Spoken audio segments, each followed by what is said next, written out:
자, 오늘 우리가 함께 파헤쳐볼 이야기는 바로 통신장비 기업 KMW입니다. 지금 이 기업 굉장히 중요한 전환점 앞에 서 있거든요. 2027년에 올 것으로 예측되는 이 거대한 통신 슈퍼사이클이라는 파도를 어떻게 하면 가장 먼저 올라탈 수 있을지 그 가능성을 지금부터 하나씩 짚어보겠습니다.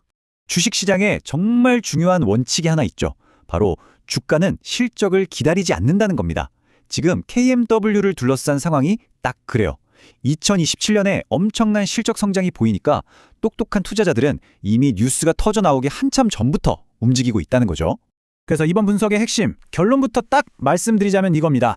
KMW가 2027년이라는 거대한 파도를 향해 가장 먼저 노를 젓기 시작했다는 것. 지금부터 그 근거가 대체 뭔지 한번 구체적으로 들여다보겠습니다. 그렇다면 이 거대한 파도는 대체 어디서부터 시작되는 걸까요? 네, 그 진원지는 바로 세계 최대 시장인 미국입니다.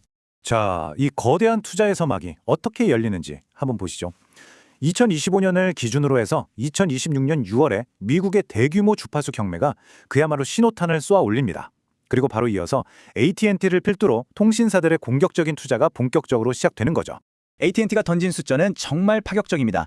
2.5배. 이게 무슨 말이냐면요. 2025년에 비해서 연평균 투자금을 무려 2.5배나 늘리겠다고 선언한 거예요. 이건 정말 어마어마한 규모입니다.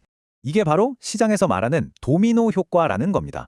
1등이 움직이면 2등도 가만히 있을 수가 없잖아요. 결국 미국 통신시장 전체가 들썩이게 되는 거죠. 자, 그럼 이 거대한 투자의 파도는 최종적으로 어디로 향하게 될까요? 네, 바로 필터와 안테나 분야에서 세계적인 강자인 KMW에게는 최고의 기회가 만들어지는 겁니다. 그런데 여기서 끝이 아닙니다. KMW한테는 미국 시장만 있는 게 아니거든요. 시야를 좀 더 넓혀보면요. 이 지정학적인 판도 변화가 KMW에게는 오히려 더 큰 기회의 문을 열어주고 있습니다. 이게 정말 흥미로운 지점인데요.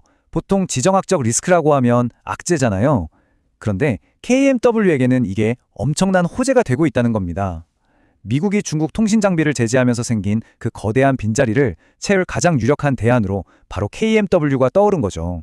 실제로 KMW가 그냥 가만히 있었던 게 아니에요. 기반을 정말 탄탄하게 다지고 있더라고요. 기존에 삼성전자에 많이 의존했다면 이제는 글로벌 강자 에릭슨 그리고 일본 최대 통신사인 NTT 도코모까지 고객사를 쫙 늘렸죠. 심지어 한 발 앞서서 6G 기술까지 준비하고 있으니 미래에 대한 대비도 확실한 겁니다. 자, 그럼 이렇게 좋은 신호들이 과연 실제 숫자로는 어떻게 나타날지 한번 봐야겠죠? 물론 솔직히 지금 당장은 좀 힘든 시기를 보내고 있는 게 맞습니다. 이른바 적자의 터널을 지나고 있으니까요. 하지만 진짜 중요한 건 뭐냐면요. 시장은 이 어두운 터널의 끝을 보고 있다는 거예요. 2027년에 그 엄청난 성장을 위한 마지막 담금질, 그런 과정으로 보는 거죠. 자, 숫자는 거짓말을 안 하죠. 2026년에 드디어 흑자로 돌아서고 2027년 보세요. 매출, 영업이익 그냥 폭발적으로 늘어납니다. 특히 영업이익이 130억에서 무려 1119억 원으로 거의 9배까지 뛰는 거예요. 이건 그야말로 엄청난 퀀텀 점프죠.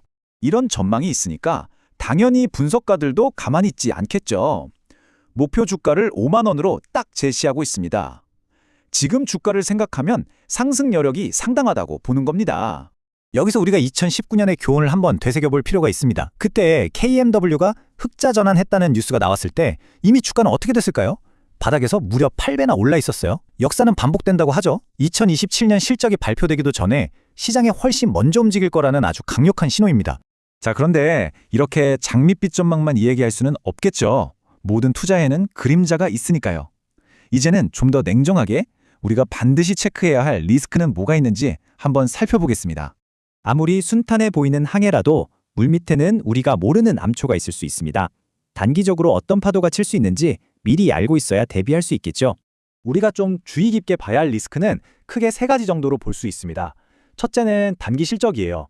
2020년 3분기까지는 분기 적자가 계속될 수 있는데 이게 단기적으로 주가를 흔들 수 있다는 거고요. 둘째는 미국적 일정이 혹시라도 늦어지는 경우. 마지막으로 전 세계적인 경기 침체 같은 변수가 생겨서 통신사들이 지갑을 닫아버리는 상황도 생각은 해봐야 합니다. 자, 그럼 오늘 이야기 한번 정리해 보겠습니다. KMW는 지금 차가운 적자의 터널을 지나고 있는 건 맞아요. 하지만 그 안에서 미국발 투자와 글로벌 공급망 재편이라는 아주 뜨거운 열기를 품고 2027년 투자 골든타임을 향해 힘차게 나아가고 있습니다. 중요한 건 이 자산의 온도계가 차가움에서 뜨거움으로 막 이동하려는 이 시점, 실적보다 주가가 먼저 반응할 가능성이 아주 높다는 바로 그 점입니다. 2027년의 거대한 파도는 이미 우리 눈앞에 그 모습을 드러내고 있습니다. 여러분은 이 파도를 저 멀리 해변에서 그저 지켜만 보시겠습니까? 아니면 이 흐름에 직접 올라타시겠습니까? 오늘 제 이야기가 여러분의 현명한 판단에 조금이나마 도움이 되었으면 합니다.